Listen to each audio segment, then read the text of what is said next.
अहम खबर दें आपको, इमरान खान ने मौजूदा सियासी और माशी सूरत हाल पर कोर कमेटी का इजलास तलब कर लिया है। चेयरमैन PTI ने आज तमाम साबका अरकान कौमी असम्बली को भी जमान पार्क बुला लिया है। तफसीलात जान लेते हैं नुमाइंदा खुसूसी अब्बास शब्बीर से। अब्बास, क्या तफसीलात हैं?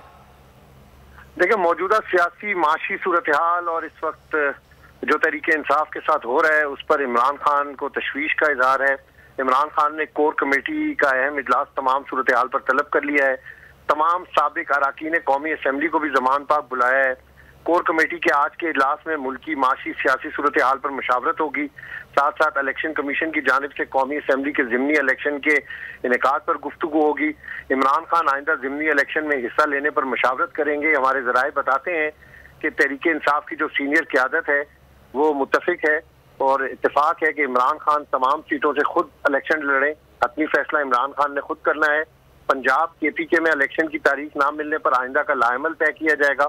आज का जो इजलास है इसमें स्पेशली फवाद चौधरी साहब के साथ जो अपनाए गए रवैये हैं उस पर भी हिकमत अमली पर गौर किया जाएगा। साथ साथ इमरान खान ने जो ओवरसीज तंजीमों को मुतारिक किया है, न्यूयॉर्क में अमजद नवाज, जॉनी बशीर की तरफ से एक बड़ा मुजाहरा का इनेकाद किया जा रहा है। उस हवाले से भी आज इमरान खान तमाम ओवरसीज के लोगों से दोबारा से राब्ते करेंगे। ये बताया गया है कि सबको कहेंगे कि तमाम दुनिया में इमरान खान के साथ, इस पर तहरीक इंसाफ के साथ जो हो रहा है और फवाद चौधरी साहब के साथ जो हुआ है उस पर एहतजाजी मुजाहरे किए जाएं। और आज रात न्यूयॉर्क में एक बड़ा मुजाहरा भी इमरान खान की हिदायत पर अमजद नवाज जो कि न्यूयॉर्क के सदर हैं